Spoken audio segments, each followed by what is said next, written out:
Welcome everyone. Today we're exploring the transformative power of soy technology.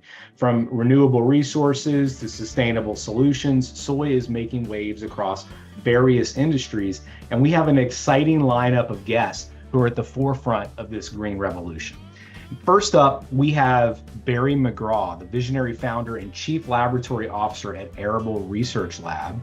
Barry's pioneering work in soy-based research is pushing the boundaries of what's possible with this versatile crop. Barry, welcome to the podcast. Yeah, thanks for having me, Alan.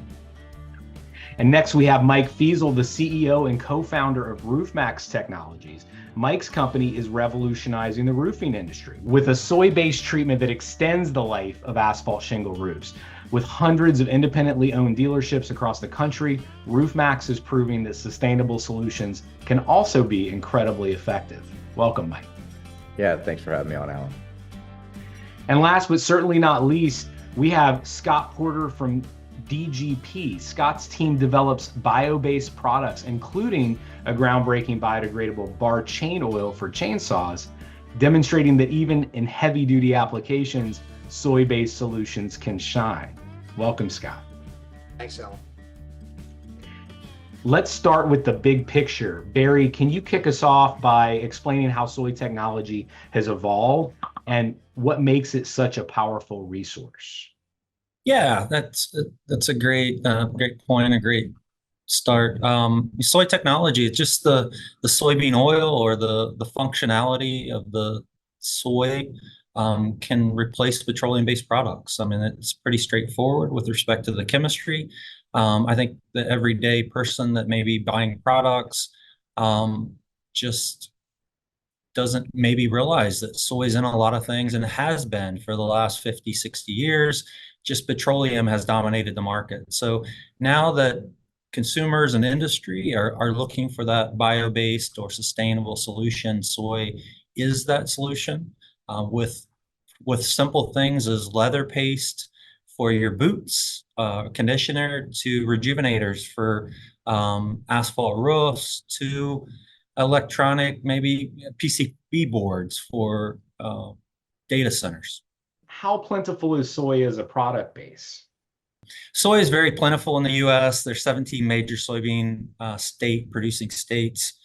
Ohio ranks in the 5th or 7th of those within the U.S. Ohio, for example, produces roughly 300 million acres of soybeans every year, and an acre you get about 55 bushels per acre, and a bushel is roughly 50 to 60 pounds. So it is a commodity market. Soybeans, corn, wheat. So there's a lot of soybeans. There's a lot of soybean oil. Not just for cooking oil and not just for animal feed, but for industrial and consumer products. Turning to Mike for just a second, Maxx is a prime example of soy technology in action. Can you share how your soy-based treatment works and the impact it's having on the roofing industry? Okay, yeah, great question. Soy, it's very simple. When an asphalt shingle, which really is derived from refining gasoline, asphalt is a byproduct, and the petrochemical oil within the asphalt is what allows it to be to contract and expand and be waterproof. And then as that petrochemical oil dries out, that's when a roof needs to be replaced. That's when they blow off into your backyard, because they become brittle, or you get potholes in the road. So our treatment simply goes down into the shingle and replaces the lost petrochemical oils with a natural bio oil. So we're just extending the life of roofs, making them useful longer, which the impact for the consumer on the financial side is big, right? They don't have to replace the roof as much. And then, of course, from the environmental side, we're keeping debris, tons and tons of debris out of landfills. I think the average roof is about 7,000 pounds, so 3.5 tons. So it's a lot of debris. Roofing comprises of 10% of all construction materials at the landfill. Scott, your work with DGP showcases how soy can be used in industrial high intensity applications. And you have a wide array of products. Can you tell us more about all of your products, maybe specifically a little bit about that chain oil, the bar chain oil, and why it's such a game changer in that industry? Yeah, a big part of our platform are what we call total loss lubricants. And essentially for your viewers, this is where your oil that's in the bottle is going into a tool or piece of equipment like a chainsaw. And every second that it's in operation, it's going out in the environment. There's no containment system. So a lot of multi-use aerosol sprays, trimmer oils, chainsaw oils, all of this is direct pollution into the environment. So it just makes sense that you should have a biodegradable option. The petroleum based oils, which are 90%, 98% of the market, are not clean. They're not biodegradable. They're a heavily pollutive hydrocarbon. And so when you look at soy as a base oil, it is the cleanest, safest, most abundant base oil. And of course, we go back to it's regenerative. As Mike said, it's rapidly renewable. So it just makes it the absolute best for a total loss lubricant application. And plus, it's all coming from American farmers. So you're talking about a safe, secure, manageable, and traceable supply chain. So all of this wrapped in just makes it an absolute incredible base oil for our total loss lubricant platform. No, that's awesome. And how did you, how did you devise this product? What's sort of your personal story that connects you to some of the things that you make? Well, that's a long story, so I'll keep it as brief as possible. We just started with chainsaw oil because, as I said, that makes the most sense. It goes in the saw every second the saw is on. It goes out in the environment. We were originally on canola, and then I met Barry about 3 years ago, 3.5 years, educated me on the benefits of soy. We talked a lot about the chemistries, the supply chain. So really working with Barry and Airable to convert all of our products over to soy the past 3 years. And moving forward, that's all our platform will be on the total loss side is based off of soy. Just from an economic perspective, what is the difference between canola or another oil and soy, in terms of what makes it appealing to make the products out of it? And then past the economy, obviously there are some other benefits to that particular base for your products. And what are some of those? Yeah, as Barry and Mike said, it's widely available. The U.S. literally produces billions of gallons of soybean oil. So, for to replace petroleum, it makes a lot of sense. It is widely available. I wouldn't say it's low cost compared to petroleum, which is, the world's feedstock, right? Millions and millions of gallons per day. So that's always challenging, is the economies of scale. But when you think about it, by the time it gets into the bottle, it's always going to be a couple bucks more, but it's well worth it when you look at the environment, you look at performance, you look at human health and safety. To me, it's a no-brainer. And I also want to get kind of a story from Mike where, how you kind of came to this product and this need, frankly, for customers that own homes and own roofs. So, I've been in the roofing industry since the mid 80s. And when I came into the roofing industry, asphalt shingles were much thicker. There was a lot more asphalt. So shingles lasted a lot longer. If you just look over a 20-year time frame, about 1/3 of the weight of asphalt shingles has been removed, and that weight is the asphalt. Asphalt shingles are really just asphalt that's embedded around a fiberglass mat and ceramic coating on top, which helps reflect the UV rays. Well, 1/3 of that weight being removed means less asphalt, less life, less protection. So now the shingles are drying out in 10 to 15 years, and the insurance industry today sends out letters to customers that have a roof at 15 years or older, asking them to replace the roof or risk having their policy or getting their policy canceled. And so we just saw such a challenge for the consumer and wanted to find a solution. We sold our roof replacement company and went down this path of roofing sustainability. We were about 3 years in before I came across a really old patent that had sat on the shelf. It really never made its way to market. It had a few years left on the patent. We bought the rights to the technology, and then ended up forming a partnership with the Ohio Soybean Council, and then ended up ultimately developing a Generation 2 product through the work with the Ohio Soybean Council. And without the help of the farmers, without their dollars that come in through the checkoff program, we wouldn't have been able to probably bring this product to market. We wouldn't have known how to go through that whole entire process of re-engineering a product, all of the testing that goes into it to bring proof of efficacy before you actually have a bunch of roofs installed. Fast forward from 2017 to today, we're over 60,000 roofs installed to be widely accepted in the market. But that's taken a lot of time, and without the resources of the soybean farmers and the Ohio Soybean Council and all of the efforts of Barry and his team, probably wouldn't have been able to bring it to life. And I think Scott kind of has a similar situation. It takes the team to pull all of that together for sure. Yeah, it's amazing. It's fascinating that, the collaboration that takes place between the producers, the science, the development, and innovators, Mike, like you and Scott, who really want to bring a product that will help people and help the environment to market. Barry, you are the sort of the connective tissue between RoofMaxx and DGP.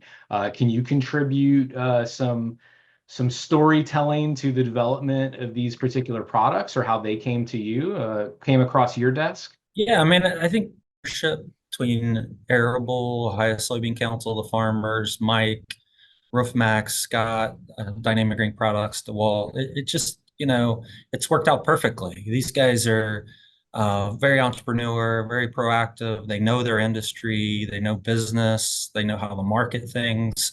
And Airable, we're material scientists. We love this stuff. So when we get connected with a Mike or Scott, we get excited because we don't really understand what the consumer, understand chemistry, we understand materials. So when we hear ideas from them on products, we jump in the lab and we start developing it, and we kind of after that hand it off to them, and just it's fun to watch. It's fun to watch them do their magic with respect to product development and commercialization, dealer, relationships and building businesses. So I think, it's very fun to watch. I think from a chemistry standpoint, just connecting the three, these were no-brainers for us.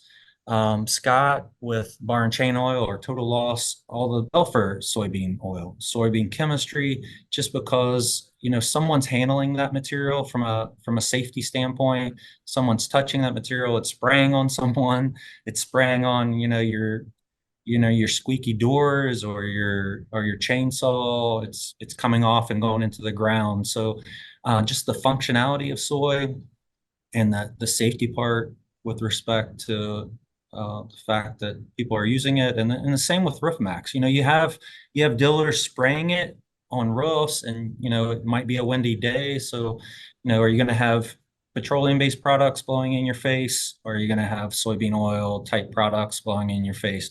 And then performance, for these applications, soy works better just because of the unique application. Petroleum not only costs less, it's not safe, but it costs less. And typically, with respect to high temperature or some type of applications, the reason why it's being used so regularly, right? So sometimes technically it is hard to meet those technical performance. So that's the challenge we always face. But for these, it works better than petroleum-based products, or there wasn't even a petroleum-based product out there. So that's always really exciting from a technology standpoint to see that we're not only developing replacements for petroleum, but we're also developing totally new applications like RoofMaxx. Something I found interesting, Barry, when I got involved with you and just bio-based sustainability, a sustainability solution in general, was how much of a resurgence has happened within bio-based, where people don't realize before petrochemical, plastics and all those things, bio-based was the market. And now there's just been this resurgence to it. For example, Henry Ford and the Soybean Center at which I think there's still a museum in Detroit. So maybe you could speak to some of that. I found that pretty fascinating. Yeah, I mean, Henry Ford, the people that were working for him with respect to developing technologies, I mean, they developed soy-based fenders. Who knows what all they did? I mean, not a lot of not, I think there was some not documented. But just for example, a scientific journal, one of my friends sent to me, he's kind of a historian of like chemistry and things, maybe 60 years ago, it was a magazine. 28% of the polymer, we're talking about just polymers, like plastics, 28% was bio-based at the time, like 60, 65 years ago. And now today, if you look at polymers or plastics, less than 1% of the world uses bio-based plastic. So some of these industries were around, they've just went away. Petroleum, kind of dominated or is dominating. And now we're kind of going back to where they were maybe 60 years ago, 70 years ago.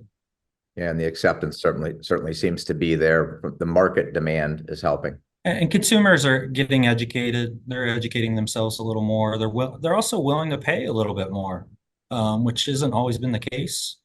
But that's made a big improvement. But soy too, even though the raw material cost sometimes is a little more expensive, um, if you add functionality like Mike and Scott are in their products, or when you think about the chemical engineering part, when you're converting soybean oil to maybe some other chemical that can be used for whatever application, a lot of times it's a cleaner process. You have less waste than petroleum. So maybe its upfront cost is a little more, but the process through the middle, to produce that material that you need specifically is more economical. So I think the industry's starting to figure that out, and consumers, it's translating to consumers. Scott, what are some questions that people ask you about some of the products that you have? Could pertain to its performance or its composition, what it's made up of. But what are some common questions that you get? I think the most common question is how can you prove that it performs better, or why does it perform better? And as Barry mentioned, in most cases, especially for a total loss lubricant, the soy material is exponentially better than petroleum, because typically in a total loss application, you're focused in on the absolute lowest cost petroleum base oil. So that has the most impurities. It is the least refined. It has, generally speaking, the lowest solubility of high-end additives. Whereas soy, because now you're attaching oxygen to the molecule, you have this polarity, this inherent cleanliness, smaller molecules. It attaches to metal really well. It solubilizes additives really well. So just in general, it is a better performing base oil for total loss lubricants. So the fact that it's cleaner, it's safer, and it's better, and everything that DGP does is through, as far as testing and claims, we always go through third-party entities. So we always get an independent test or certification on our claims, and we always use the standards that are judged by petroleum. So typically you'll hear about ASTM, and so we always use third-party ISO certified labs testing against ASTM standards. So we'll never make a claim that somebody can't reproduce or validate. And again, it all comes back to, we start with a better base oil than petroleum. Barry, we're not talking about soybean oil that someone would use, or a vegetable oil that someone would use to cook with, right? I mean, that might be a common misconception when they're like, oh, it's made with soy. Could I just use, this vegetable oil over here? But you guys are formulating this in the lab. You're doing certain things to it. Is there anything that you can tell us about what process this raw material has to go through to become an innovative product? Yeah, I mean, I can add to that. I mean, a lot of times we are starting with soybean oil, but we're, for example, in total loss lubricants, Scott is doing a lot of magic with, the how he uses it and the formulation he uses it in, the additives he uses with soy, combination of those things. I always just kind of parallel with cooking, sometimes it's an order of addition. It's, how long, or how you add things, how much you add things. It really comes down to with respect to the formulation side. And then there's some things that we do with respect to soybean oil. We take soybean oil, or we're starting maybe from a co-product of soybean oil, and then we're doing some synthesis to it. So we're just not formulating maybe, but we're also cooking.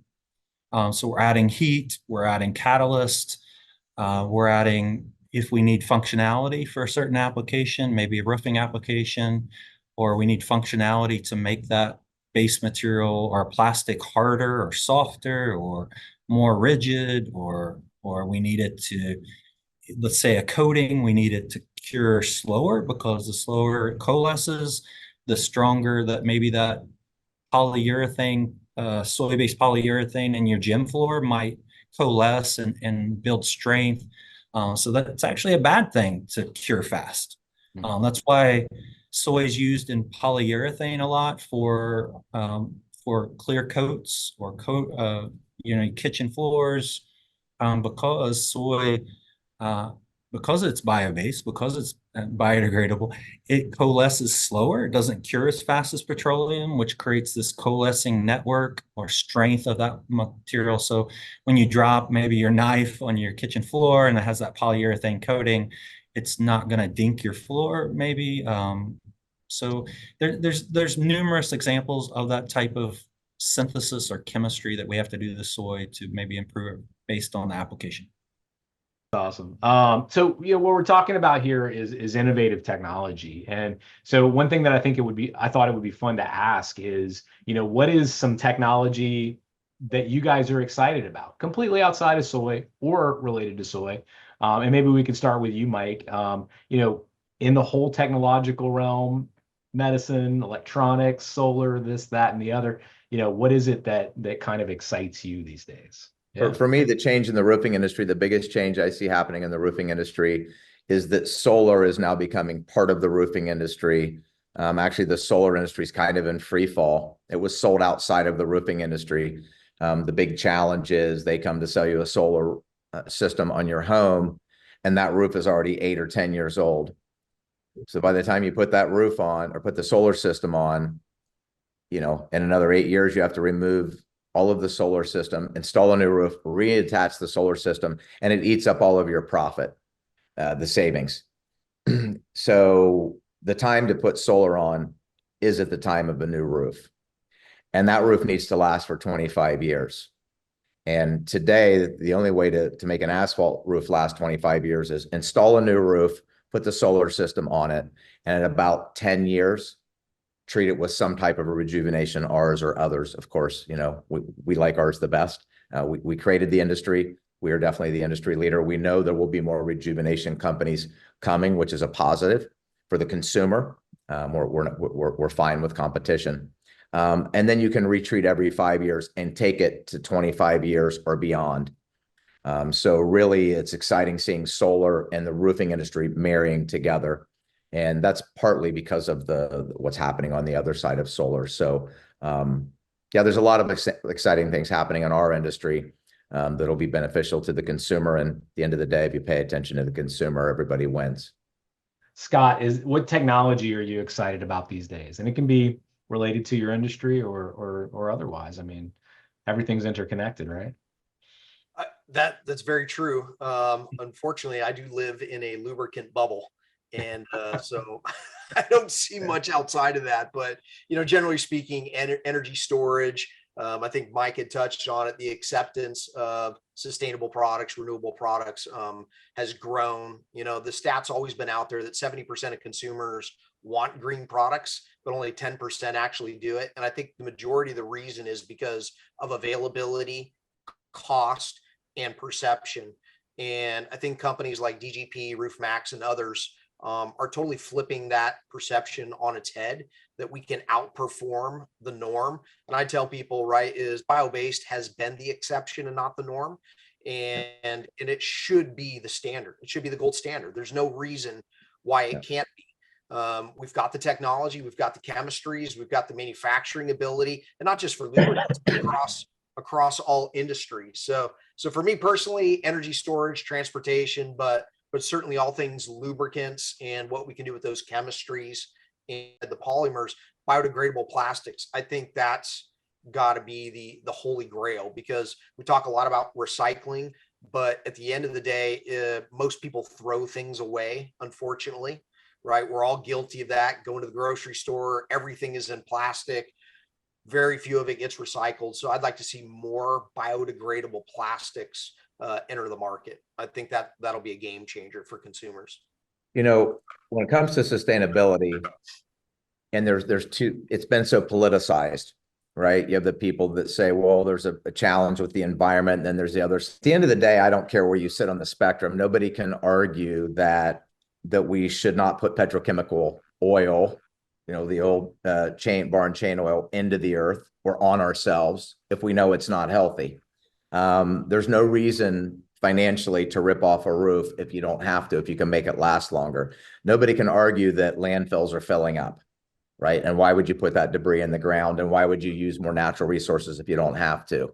That's all aside from the environment, you know, global warming or, you know, the change in the environment, you know. So I think everybody gets confused on that. At the end of the day, sustainability makes sense no matter what side of the fence you sit on, period. Just, it does.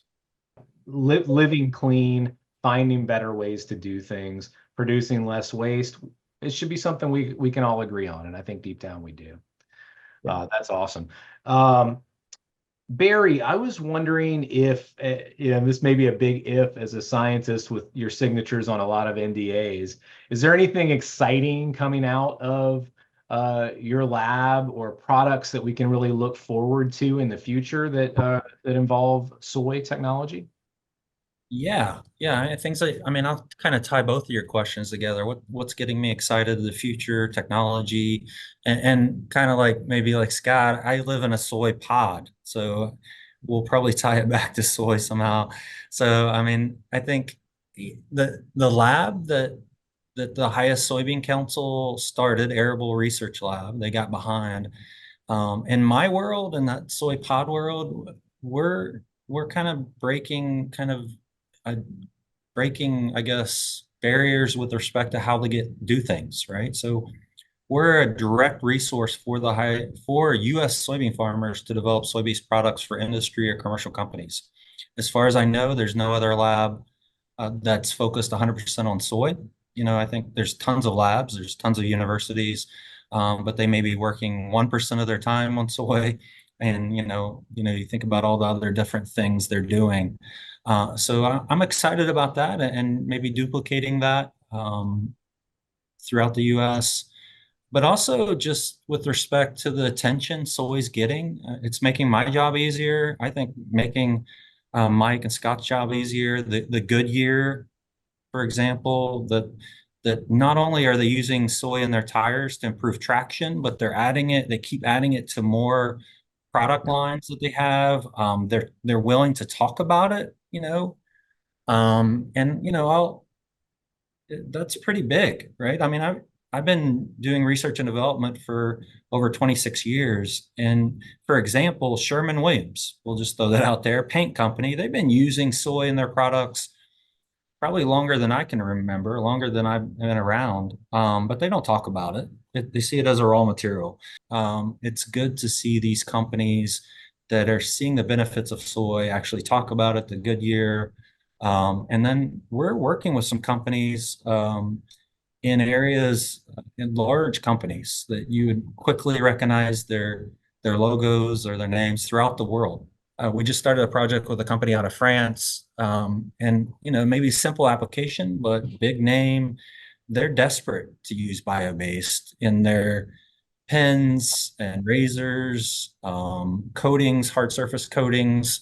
We're getting calls from companies with respect to how can they replace the petroleum epoxy in their circuit board, their data centers or their PCB boards in these large data centers they're building throughout the US. So those type of things keep coming. I think it's easy. It makes my job easy, but it also brings a lot of attention to kind of the versatility of soy with respect to performance.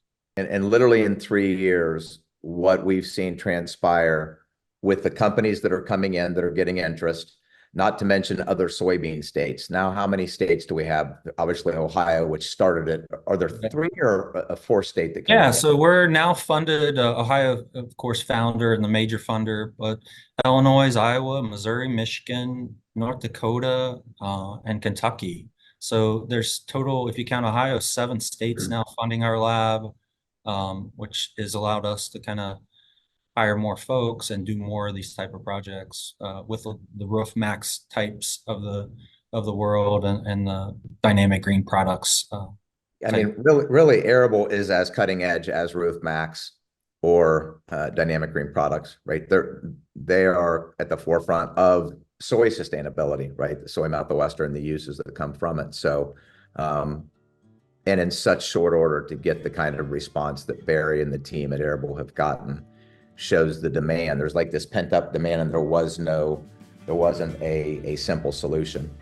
And now it's showing up in the market. So it's very positive, very positive. Just thank you guys, because, you know, I use products from both of your companies, have used products from both your companies with great results, products that Barry, you've helped develop, and just thanks for bringing those to people who frankly really need them. And that's just amazing.